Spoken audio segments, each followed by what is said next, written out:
You know, some court cases are more than just arguments in a courtroom. They can literally change the course of a country.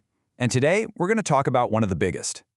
So this story, it doesn't kick off with some dusty law books. It starts with a real person, a man named Dred Scott. All he and his wife Harriet wanted was to be free. But their fight, their very personal fight, ended up putting the entire country on trial. All right, so let's get into it. Before we can even talk about the Supreme Court, we have to understand the man himself. So, Dred Scott. He was born into slavery way back around 1800. And what's really important to get here is that he wasn't some big political activist. He was a husband, a father. He was just fighting for his family's freedom because he believed the law was on his side. This was deeply personal for him. Okay, so take a look at this journey. This is everything. This is the whole case right here. His owner was a surgeon in the U.S. Army, and he got moved around a lot. First to Illinois, a free state, then to the Wisconsin Territory, a free territory. By law, slavery was illegal in both of those places. So Dred Scott lived on free soil for years, and that simple fact, that's what his entire legal battle was built on. And you know what? He had every reason to think he'd win. In Missouri, there was this legal idea that everyone understood. Once free, always free. It was pretty straightforward. If an owner took an enslaved person to a free state, that person was legally free, forever, even if they went back to Missouri. This wasn't some new idea. It was based on decades of court rulings. It was settled law. So in 1846, Scott files his lawsuit. And at first, things went just how you'd expect. A jury in St. Louis looked at the facts, looked at the law, and in 1850, they declared him and his family free. A huge victory. But it didn't last. The case got appealed. And by this point, the political mood in the country was getting really tense. The Missouri Supreme Court did something shocking. They reversed the decision, basically throwing out all their old rulings. They even wrote, "Times now are not as they were." And just like that, this wasn't about one man anymore. This was going all the way to the top. So after a full decade of fighting in the courts, the case finally lands at the U.S. Supreme Court. The whole country is watching, just holding its breath. Everyone hoped this would finally settle the slavery debate once and for all. But what they got, well, it was more like an earthquake. The Chief Justice, a man named Roger B. Taney, decided he wasn't just going to rule on Dred Scott's freedom, he was going to go bigger. He wanted to answer a much more fundamental question. Could a black person, any black person, free or enslaved, even be considered a citizen of the United States? And the court's answer was a resounding, devastating no. Taney wrote that when the Constitution was created, black people were not seen as part of the people. They weren't included. And because of that, they could never, ever be citizens, which meant they had no right to even be in a federal court in the first place. But wait, they weren't done. The court decided to tackle the biggest political issue of the era, the one that was ripping the country in two. Could Congress stop slavery from spreading into the new Western territories? Did it even have the power to do that? And here comes another bombshell. The court declared the Missouri Compromise unconstitutional. Now, this was a huge deal. That law had kept a very fragile peace between the North and South for more than 30 years. The court's reasoning? They said banning slavery in a territory was like taking someone's property away unfairly. So this wasn't just some abstract legal argument. The words the court used had real, devastating consequences for people. It went beyond just legal rights. It was an attack on their very humanity.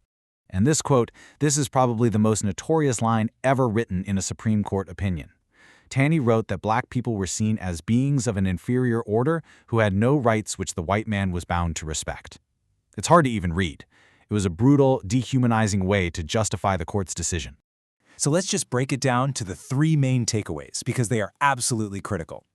Number one, black people, free or enslaved, could not be citizens, period. Number two, Congress couldn't do anything to stop slavery from spreading. And number three, this basically gave a green light for slavery to expand anywhere in the American West. But here's the thing. Not everyone on the court agreed. Not even close.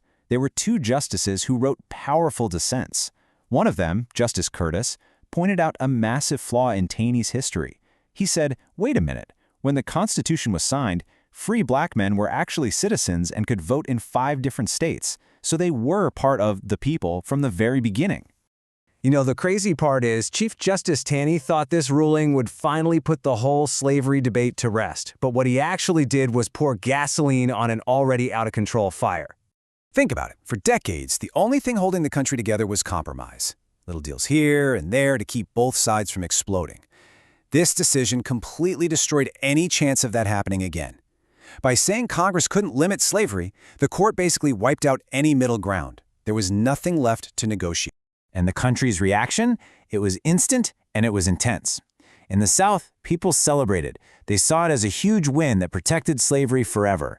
But in the North, there was just outrage. People felt like the government had been taken over by pro-slavery forces. And for the abolitionists, this was it. This was proof that trying to end slavery peacefully was just not going to happen. And that's the real tragedy here, the great irony of it all. This decision was supposed to solve the problem. Instead, it made things 1,000 times worse. It pushed both sides to their extremes, killed any chance for a political solution, and, well, it made the Civil War almost inevitable. So after all that, you have to wonder, what happened to Dred Scott himself, and why are we still talking about this case all these years later? Well, in a strange, bittersweet turn of events, Dred Scott actually did become a free man. Right after the Supreme Court decision, his ownership was transferred back to the family of his first owner, the very people who had helped him sue in the first place, and they freed him and his family immediately. He got to live as a free man, but sadly only for about a year and a half before he passed away from tuberculosis. So after the Civil War, the country had to clean up the mess left by slavery and by this court case. The solution was to change the Constitution itself, and it all came down to one very important number: 14. That's right, the 14th Amendment. Ratified in 1868, it was created specifically to erase the Dred Scott decision from the law. The very first sentence declares that anyone born in the United States is a citizen. It was a direct constitutional undoing of what the Supreme Court had done, making birthright citizenship the law of the land. When you look back, the Dred Scott case is just this powerful, sober reminder of how much impact a court can have. It shows that law isn't just words on a page. It's shaped by the people and the times.